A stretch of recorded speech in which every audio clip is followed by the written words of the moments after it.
Hi, hello, and welcome. I'm definitely not Vlad, and for our second day doing M plus on NA, we're going to go from a +2 key to a +10. To get ready, I bought every enchant we could use. We saved some gold by buying tier 2 instead of tier 3 for items that weren't hero track yet. The consumables hurt the wallet even more.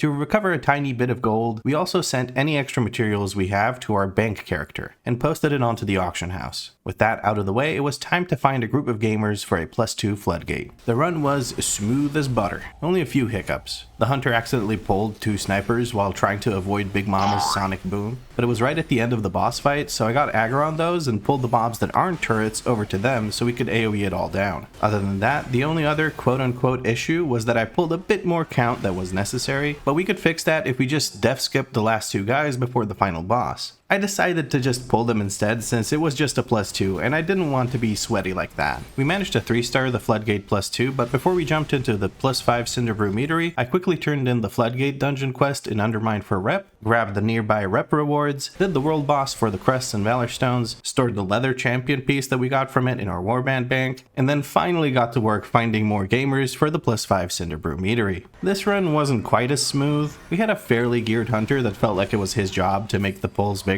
so he kept pulling for me over and over and over again. This was more frustrating for me than it was an actual problem for the dungeon run, and the same can be said for the last boss where I asked people to let me be the only one that breaks barrels, but they ignored that and just kept running over to the barrels with the circles. Now this isn't a horrible thing if your tank is paying attention, but sometimes the desync between circle barrel breaks and tank frontal barrel breaks will cause the big barrel dot to get extended right as it was about to expire, and that could cause some issues for the healer. Really plain right now is when you need to fly over my fucking apartment. Luckily I paid attention, so if that desync was a possibility, I'd just avoid breaking any big barrels with the frontal. With the BEO as dead as classic hardcore, we could move on to a +7 Motherlode. I asked the group if they wanted to skip the first Peacekeeper, but no one said anything, so I just said f*** it and did the skip route. It went fairly smooth, but one oversight on my part was that we didn't have a single ranged DPS. This resulted in the resto shaman having to kite for the entirety of the boss fight, as he was the only ranged character in the group, so the ads fixated on him. But our chamois was a badass and met the tyrannical heal check either way. I did apologize to him because I thought the hunter was ranged, but he was survival. Side note, I've seen a lot of survival hunters lately. Is this an NA thing or just coincidence? Let me know in the comments. Once we reached the minefield, I asked the group to wait for me to bring mobs to them. That way I'm the only person being targeted by the mines. I'm gonna shut up for a second and just let you see how that works.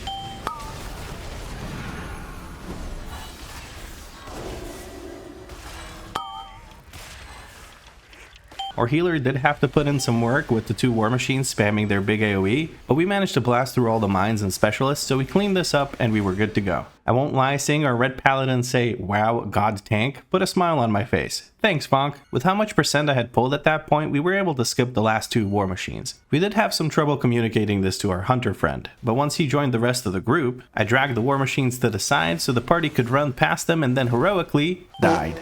That way the healer can mass res me and we can all skip the war machines. Yay! With the last boss being as uneventful as my college sex life, we secured a +7 Motherlode, giving us a +9 Rookery key. However, at this point it was past 2 AM for me. So after trading up some crests, we upgraded some gear and then it was sleepy time for Vlad. We had to just hope that when I return to record early next morning that there are some night owl gamers ready to join up. Note, this is because of the 7-hour difference between me in EU and East Coast NA. When I finally woke up from my gaming-induced coma, I needed something to wake me up before I start the M+ grind again. So I just woke up like less than an hour ago, and you can probably hear it in my voice, sorry. But there was something I wanted to show you, and it actually has to do with transmog. So there's this one-hander sword that is absolutely ridiculously large. It's the same size as the two-hand version of the same weapon, so you can tell it's really freaking massive. And I'm kind of thinking it sort of works with the color scheme we've got going on. It actually ties into my hair more than anything else that we had. So I'm thinking I want to get this, but I am a little bit short on the time warp badges. So maybe, just maybe, it's time to do some time walking dungeons. I'm just hoping that there is a tank shortage, so I get 50 extra time warped badges. Let's go. And this was the most buggy set of time walking dungeons I have ever done. The boss that mind controls people in Stratholme just disappeared after we obliterated some poor druid that got mind controlled. Luckily, it did randomly reappear later, but that could have gone quite poorly. In Dead Mines, we had a weird boss mechanic interaction where Van Cleef teleported over to a warrior who was in Narnia. Luckily, he teleported back shortly afterwards, but I thought it was going to reset and waste some time. But the buggiest thing I had seen was in Dire Maul, the longer wing with more bosses.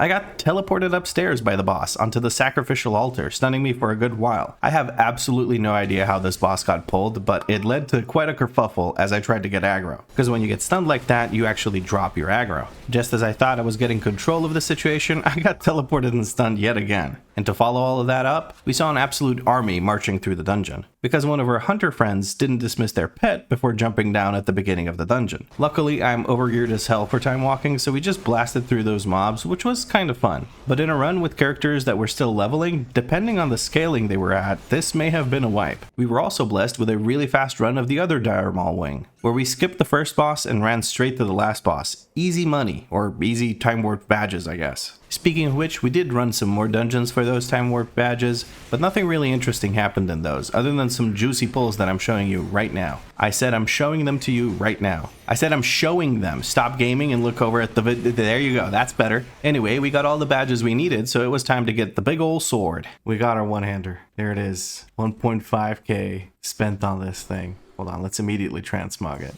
We want the Cinderbrew, and we want to go one hand, not axes, no, not maces either, swords. There we go, boom. Apply and save. Oh, this thing is massive. Oh, it sheaths on the back. I like that, I like that. It almost looks like a spear or a polearm of some sort, honestly. I do wish it sheathed like on the side, because then it would just be like sticking out behind me. It would look super goofy, but I'll take this. That's awesome. I love that. On my way back to Dornogal, I realized that I still hadn't done Horrific Visions. So I did the intro quest up to the point where you actually have to do one, and we'll finish that up in the next episode before doing more M+.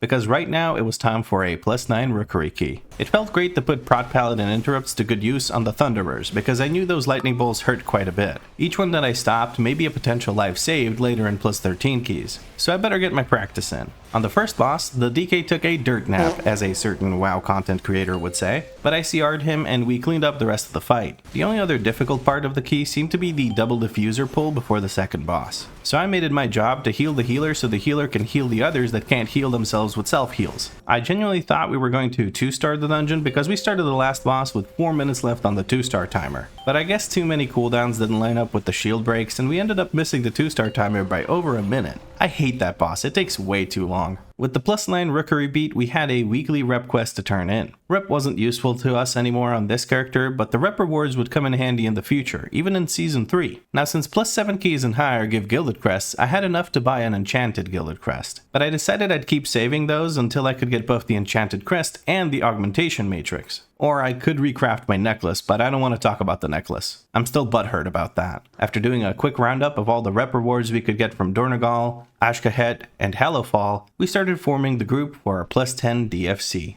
I've procrastinated long enough. I actually took a short break just to stare at my phone and do nothing because I'm a little tired. I didn't sleep all that much last night because I was trying to record last evening. Now we just hope that somebody's actually willing to join a tank that is 967 rating doing a +10. Oh man. And to add to that, it is basically 5 a.m. server time. So the Americans may not yet be awake. Oh, there's a DK willing to join me, whose main is 2.5k, so maybe this is worth inviting. They've got about the same item level as me, so I can't judge him for that. It's DFC, right? It's very forgiving. Let's just go for it. Ooh, we even got a Bloodlust. They've done 10s and stuff. This is good. This is good. Our final DPS is here. It's going to be a Windwalker Monk. The only thing that might be an issue is the fact that we have a Survival Hunter and 2 other melee. So that one boss is going to be really annoying. But we get a big healer. Holy shit. I guess they're just desperate to get a +10 done, huh? The healer just left because I think they didn't want to have to deal with the fact that we have only them as ranged. So on Blazicon, it might be annoying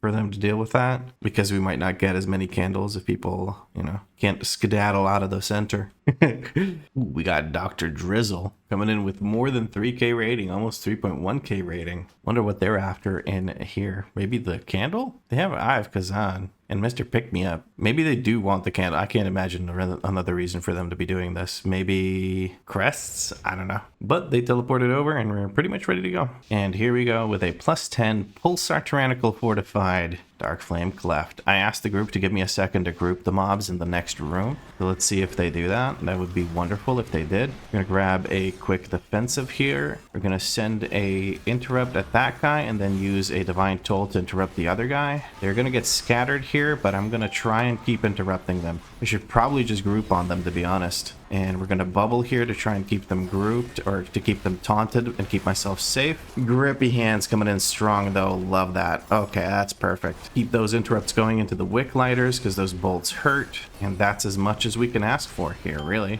And we're going to stun this guy so he doesn't do his little wicker light bolt because I ran out of interrupts. Nice. Hunter's participating in interrupts. One cast does go out, but it shouldn't be too much of an issue. There's another cast going out, but our healer is handling it like a champ. There we go. Perfect timing on the Overseer here. We're going to go ahead and grab these 2 groups. Once the little laborers are dead, I'm going to grab more of the laborers from upstairs that are like up there. You see them? Because I don't want to overwhelm myself with this bleed. I have 13 stacks right now. That's already pretty rough, you know. So I'm going to just try and keep it chill here until I get my thingy. Then I'm going to yeet my shield at them and use a big defensive here. Make sure that I'm nice and safe. And then when I have another shield, I'm going to send it at those guys up there. Perfect. I'm going to try and position them so that they don't fly into these next enemies because I don't want to have to deal with that nonsense on top of these Overseers and all these little laborers. And there we go. That's actually pretty dang good. Now, we don't really need to fight these guys, but I do have interrupts galore, so I might be able to just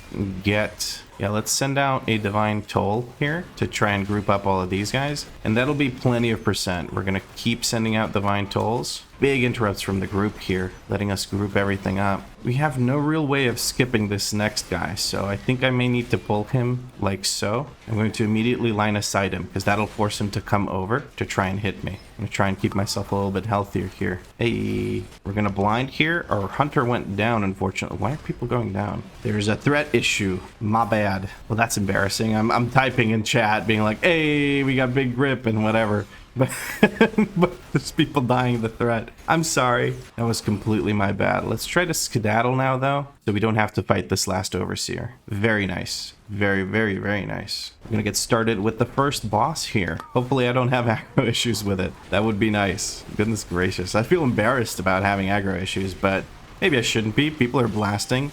It's kind of a good thing in a way. Oh, Touch of Karma was used, so I didn't really need to use my thingy with the stuff, my Blessing of Protection. I probably should have saved it, because that way I could have maybe just given some damage to Tenno here. Which makes me think of Warframe, by the way. All right, our Hunter's going to get a sack so that when he gets charged, it doesn't kill him. There we go. He did get hit by the charge, but since he was using a defensive and I added sack on top of it, he was just fine. We're waiting for the next, there it is, next minecart, so we can take care of that immediately. It's our top priority. I think our very mobile DK got hit by the parts that were coming through, so that was a little bit bit of a bonk for him. There's a reckless charge coming through. Our healer got hit by it from the monk moving around, but the monk did the right thing. He pointed it at the wall. He just needed to point it a bit sooner so that it doesn't cause any issues. Let me get that consecration back down. I'm probably giving my healer a heart attack, I'm gonna be honest with you. Healer's not happy with me right now, but the boss is almost dead. Stay boss, I think, and there we go. We're gonna do a big pull here now. So what we're trying to do is we're trying to get enough count, so we don't have to actually do the mobs that are, what are they called, in front of the Candle King. That way we can actually do the dungeon quite a bit faster. We're going to silence this. We're getting interrupts. That's good. I don't have lay on hands. I use it on myself. I'm going to have to use just regular heals to help out Tenno here, who was dipping low a little bit. May or may not have been caught by one of the bonks here from the task guys. I'm going to grab this real quick just to make sure that we get the full 5 stacks of the buff from the affix. By this, I mean the orb that is rotating around our friend. All right, once these are all dead, I'm going to grab these workers, or this group, and drag them over to the other side, to that corner. So we got some movement speed. Thank you for that. When I can, I will send out a divine toll here to silence these guys. We're going to try and heal up Tenno. I'm going to bubble. Gonna immediately bubble. I got stunned and I didn't want to risk dying there. It would be very bad if I died there. All right, we have a stun now on the wick lighter. That'll keep him nice and quiet for a while. I'm gonna follow it up with a silence here as soon as I can. There we go, there's the silence. He should be unable to cast basically until he dies. Perfect. And now we have this candle, and with this we should have more than enough percent to be able to just skip the mobs in front of the Candle King. There we go. Perfect. Now this one might be tough. We don't have a solar beam or anything like that, so we might have a bit of an issue grouping these guys. I can use a defensive while I group, drop my consecration, try and get this. Nice. Our friend went out and pulled that one in the background. That is perfect. I'm gonna let these guys cast because the big guy just did his AoE. I guess I'll divine toll here, never mind, and try to interrupt these because that's what people are doing. We're getting a lot of kicks out, stops as well, so we do have blind available. I'm gonna use big defensive on myself here. We had 5 stacks of the debuff. Healer is luckily able to keep us alive. I'm very lucky to get this healer in the group, honestly. They are blasting it right now, and with the full melee comp, other than them, we may have an issue with Blaziken not clearing enough candles, so we'll see how that works out. My job with Blaziken is to literally just stand there in melee range and make sure that I'm trying to bring this to my friends. There we go. The orb was super annoying. Okay, let's see how many we managed to activate. So far 2, maybe a third. No, just 2. That is unfortunate. That's going to be a bit rough for a friend here. Let's see who needs the defensive the most. I'm thinking our healer. I'm going to sack our healer. I'm going to stand on this side to make sure that I'm nice and safe. Okay, big heals coming through. We're extinguishing only 1 candle. That is wonderful. Only 1 candle was extinguished. We have a marker down as well. Clearly, there's someone in this group that is fairly experienced in doing that, making this basically trivial. With 1 stack of the debuff, or 1 stack of the dot from this happening right now, it should be more than easy enough to keep us alive as the next damage event comes out, which is the Dowsing Breath here. It's also going to knock us back, so I'm just going to step forward a little bit. Very nice. Now people should be ready to move out with the Wicker Lighter Barrage. We're going to give some movement speed to people. Okay, trying to grab this orb. Boss is casting, so I don't mind moving a tiny bit out of melee range. Grab that last orb, and we should be good. This time around, we get 3 candles. I'm going to use a defensive. I don't have sack available just yet. I'm going to try and send out some heals here to help out. But there's really only so much I can do when I don't have my free casts of thingy with the stuff. This time we extinguished 2, still perfectly doable. Boss will be dying very shortly, so I don't think we even reach the big damage event. We just get the 2 little stacks of the dot, which is perfectamente. Come on, kick the bucket so I can go into the next thing. All right, so here we want to make sure we hit one of these flame tenders and not the candle. If you hit the candle, what happens is there's the candle itself will get into combat with you instead of just dying instantly. Somebody was pinging that we should hide in the corner. That makes sense, but it takes a bit more time. If you just stand here, they'll eventually reach you to be able to cast you, so they do have to group still on their own. I'm going to type in skip so people know that we're skipping this. We don't have any of the good tools to skip, but hopefully people are able to do this. So what you do is you jump up here, like so, and then I will give myself movement speed and jump like, never mind. This may take a moment. Hopefully somebody has the toy that we can use. If not, this is going to... Oh boy. As long as the healer can make it over, I think we're good. Oh boy. Okay, I made it up, so people could potentially... Yeah, okay, nice. Tenno might have to kick the bucket, as it were. He doesn't seem to quite know the spot to jump at, so he's gonna go and kick the bucket, and we're gonna go and res him so that we can get started with the boss. This is worth it because these guys take a lot of time to kill, and we don't need the count anymore because I pulled like crazy earlier. So I'm going to give them a quick heal, and we're going to get started. We're going to drag the boss over here to the corner, and we're going to try and stay stacked. Luckily, everyone is melee, so stacking won't be too much of an issue. And also, I'm a Prot Paladin, so interrupting this guy should also not be too much of an issue. I'm moving him away pretty much instantly because I want people to come over to hit him, and that'll keep us stacked and away from the wax. Somehow there is a bits of wax here. I don't understand how that works, but it shouldn't be too much of an issue. We should be able to take care of things here. Our hunter's having issues reaching that spot over there to clear these, but that's okay. We're gonna just step away again. Just keep moving bit by bit out of the way. We took care of all of them. This is amazing. What a good group.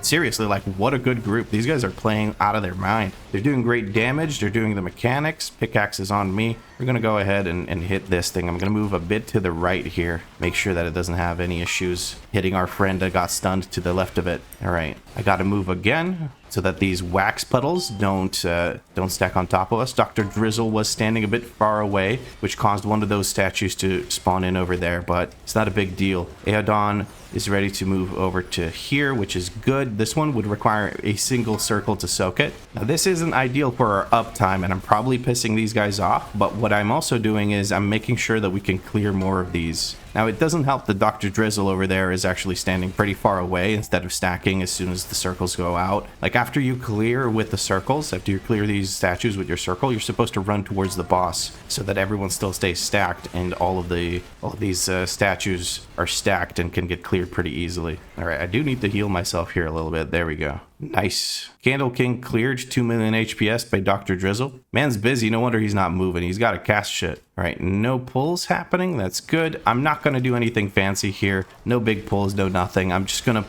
kill whatever gets pulled into this. We don't need much percent. We are doing quite well on the percent front. We're going to be going left. I'm sorry, I need a second to actually get aggro once we reach the mobs. I'm going to quickly just go ahead and grab that candle, grab these guys, pull this, and get back on top of the cart. Okay, our cart is above 90%, so this is being a little bit annoying, but I knew that the cart was going this way, so what I really wanted to do was I wanted to pull those mobs that were in our way so that we can get into this intersection with our next push with the cart, and that way we can pull more mobs. Nothing fancy, really, so we should be fine. A little darkness joins us. I think that was from the DK's Drake flying out and hitting a bunch of stuff, which is fine. It's just one little guy, and it'll die before we even finish the mobs from the previous thing. 3 stacks of the buff on the creeper, but I don't think that's worth moving for. I'm going to go ahead and fill up the bar here. I'm going to bubble just to make sure that I can actually clear all this or get aggro on all this without risking anything. We're standing right on top of the cart. I should actually move a little bit closer to this side.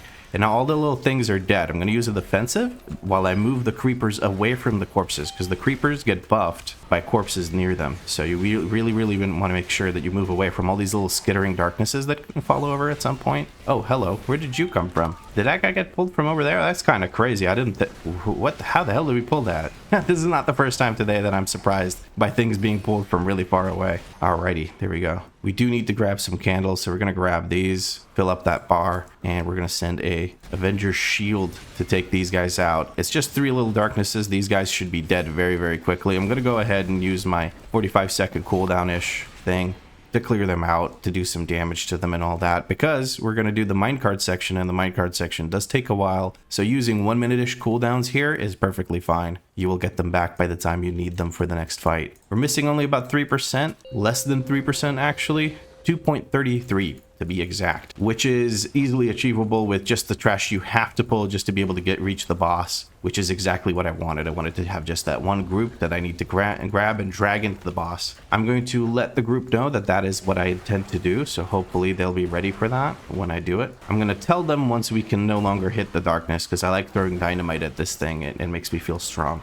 I'm going to drag into boss. All right, we're going to get stunned here. There's ways to avoid this, but you need a movement ability, and Paladin only has movement speed abilities. You don't actually have any sort of dash or anything like that, so can't really do it. All right, I'm going to Divine Toll here just to make sure I hold aggro when all these trigger happy start blasting the bejesus out of it. And we're going to go ahead and pick this up and stand all the way over here. And that begins the boss fight. All right, we're going to pop wings here and try to survive. What we need to do is outlive the creepers. And once the little darknesses die, we're going to step over to the other side. Now that we're on the other side, we can very easily avoid getting the buff on the creepers. We do need to move the candle. I'm going to try and pick up the candle. There we go. That's my job as the tank, so I'm fine with that. And the creepers are almost dead, which makes me exceedingly happy because that is the only real threat for me during this whole thing. Someone is grabbing the thingy with the stuff. I'm going to give a lay on hands here. The thingy with the stuff being a candle. Very good. We don't have a candle to grab here. I think they're line of sighting it. No, he's just showing us the nos he put on his wheelchair. That's one fast DK right there. We're going to move over to this side. There we go. Nice and safe, and everyone gets to still keep participating in the damage.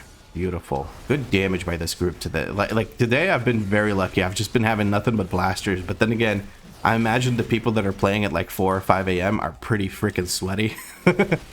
Like myself. But hey, I can't help it. It's just geography, you know? We're going to grab this. Everyone seems to be to my left, so I'm going to move to my left to make sure that I keep the candle on top of my players here, and that way we can let them keep DPSing instead of leaving them stranded in the darkness where they do heavily reduced damage. Right, somebody is already grabbing stuff. We're just gonna try and keep people a little bit healthy here. Beautiful. Shadow Blast on NC. He's a DK. I don't give a shit. I was about to sack whoever gets the next blast, but since it's on a DK, I really don't care. Gonna go and grab this, and there we go. Move it over. 57%. Boss is basically dead. We're gonna 2-star this bad boy. Easy peasy lemon squeezy. The only deaths were from having to do the skip, I believe, and from me dropping aggro while I was typing. Congratulations to the DK. So good shit. I mean, this was fun. I had a really good time. I had to shield the YouTube channel. I don't have a macro for it. I forgot to make one, so I had to type it out manually. Tendo says baba booey. Dr. Drizzle says, I actually watch you. I said, now you can watch yourself. Sierra Road. That was a really nice group. I had a good time with that. With that, we're at 85 gilded crests, which is unfortunately not enough for us to really do anything with it. But we have received 45 carved crests and weathered crests and all that. So what we're going to do is we're going to upgrade our carved or our weathered into carved, and then our carved into ruined. Let's just open those up as well. And then with those ruined crests, what we can do is we can maybe potentially upgrade some pieces here. And I'm thinking about upgrading these wrists because they have good stats and they have a socket. So I'm going to go ahead and do that. Here we go. I could also go for the helmet, which is technically more stats, but I'm hoping for a hero helmet that I can tierify so I don't have to deal with champion. And I didn't want to upgrade boots because I'm going to be crafting boots with gilded crests most likely, as it seems like the most efficient use of our resources. Let's take a look at how well I did. I'm expecting consecration uptime to be about 65%. Let's take a look. I don't know. I didn't look beforehand. Are you freaking kidding me? It's actually exactly 65%. So I have been thinking about it more and trying to keep the uptime up, but I'm just not very good at it because at least when I'm yapping. Let's take a look. Maybe, no, I reset all my data, so I don't actually have, no, maybe from Rookery when I wasn't yapping. Maybe there I have better uptime on my consecration. Yeah, 74. See, when I'm yapping, I kind of lose focus. And 97 Shield of the Righteous, while in the current dungeon in the 10 where I yapped, it was 91% for Shield of the Righteous and 65% for consecration. But that being said, I did have some good interrupts here. Look at that. 9 Wicker Lighter bolts. Some flame bolts, sure, but I think that's from a Divine Toll. Lots of Paranoid Mind from the Candle King and stuff. I feel like I did a good job. My DPS, I feel like my DPS could be higher, but I'm really not focusing on my DPS. And also, to really maximize your DPS as a Prot Paladin in this season, you just need procs of the tier set. The tier set is what gives you so much damage, because you can just machine gun Shield of the Righteous. Speaking of which, I need to make a WeakAuras thing to actually track that I have that buff up so that I can machine gun Shield of the Righteous, because sometimes I just don't notice. In all of the sounds that the game makes, I don't notice the sound from the tier set procking. Anyways, that was the first plus 10 that we did. Good shit. And that, my dear friends, is pretty much it for day 2 of us doing M+. If you enjoyed the video, drop a like and subscribe because there's more episodes coming. Include the word melee in your comment because we had way too many of those in that DFC run. But as always, thank you very much for watching, and I'll catch you in the next one.